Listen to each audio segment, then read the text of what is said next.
à côté. Ok. Langue. La langue. J'ai sélectionné, sinon ciblé, les pays francophones.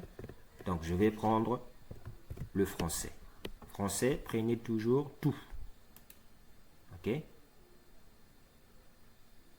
Prenez tout. Alors, ici, voici les résultats. Ça, c'est d'abord la couverture. Donc, c'est le nombre de personnes que ma publicité est censée toucher par jour. Donc, la couverture varie entre 3400 et 9900 personnes par jour. Ça, c'est le nombre de personnes que ma publicité est susceptible à toucher. Mais je tiens à préciser que c'est sans juste, disons, c'est juste un nombre estimatif. Ok? Ça peut déborder, tout comme ça peut être moins. Pareil aussi pour ici. Ok? On a dit 285 à 825 personnes. Donc ça, c'est le nombre de jours qui peuvent, le nombre de gens, pardon, qui peuvent lire ma publicité, ma vidéo TruePlay en ligne. Donc ils peuvent, le nombre peut varier entre 285 et 825. On a fini. On fait quoi? On va enregistrer notre audience. Alors, voici le résumé de notre audience. Nous avons lieu, c'est-à-dire les différents lieux que nous avons ciblés. Nous avons la République du Congo, la Côte d'Ivoire, le Cameroun, Gabon, Sénégal. L'âge, ici, français et tout. Le centre d'intérêt, on a dit le marketing d'affaires, marketing digital, publicité en ligne ou entrepreneuriat. Je finis, j'enregistre mon audience. OK? Une fois enregistré, une fois l'audience enregistrée, je n'aurai plus rien à faire sur cette page.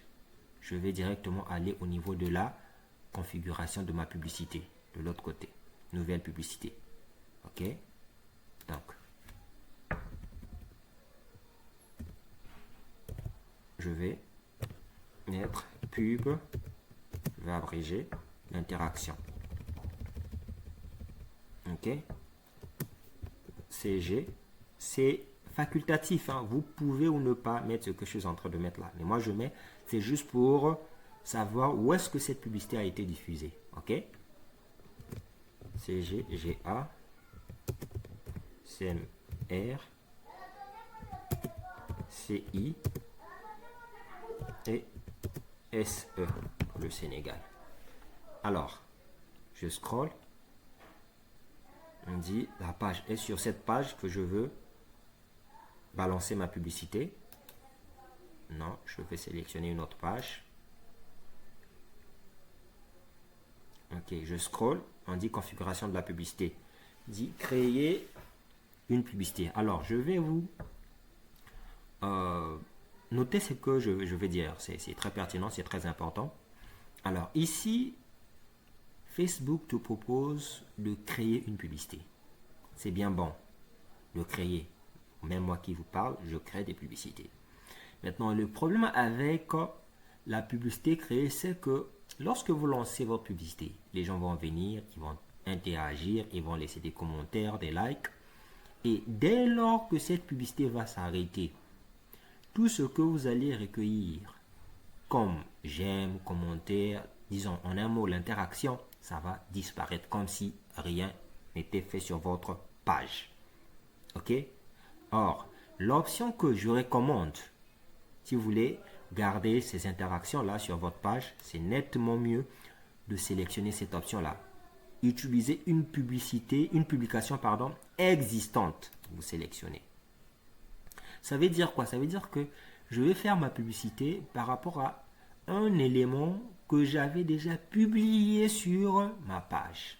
Donc, vous voyez ici, contenu publicitaire, on dit sélectionner publication.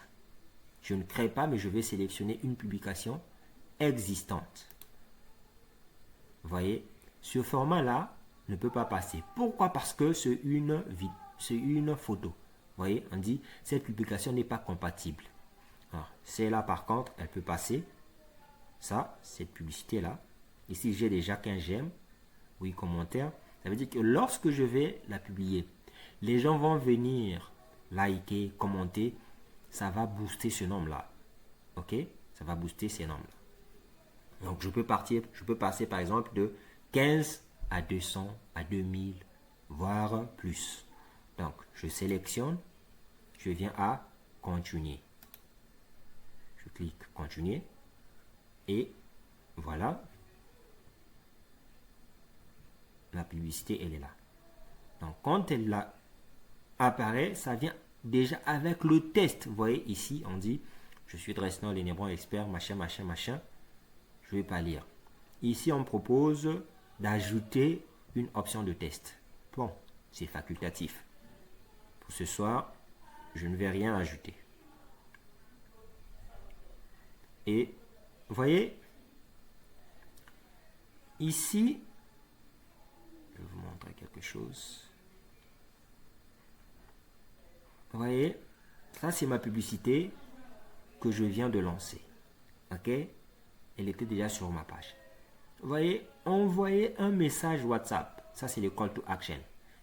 Quand vous avez ça, ça veut dire que les gens pourront vous écrire inbox. Ok? Ils pourront vous envoyer des messages WhatsApp. Mais est-ce que vous avez besoin de discuter avec les gens? De répondre aux messages. Bon, c'est vrai, c'est toujours important de répondre aux membres de sa communauté, mais pour cette publicité-là, on n'a pas besoin de cette configuration. Qu'est-ce qu'on va faire? Donc, au lieu de laisser le call to action, je vais scroller en haut, c'est ici, le call to action. Au lieu de laisser ça à envoyer un message, je vais modifier, je vais aller. Donc, à la place d'envoyer un message, je vais plutôt sélectionner par exemple s'abonner ou s'inscrire. Ok? S'inscrire. Je vais à mettre à jour la publication. Vous allez remarquer que là, ça va changer. On a mis quoi ici? Au départ, c'était envoyer un message. La connexion bug un peu.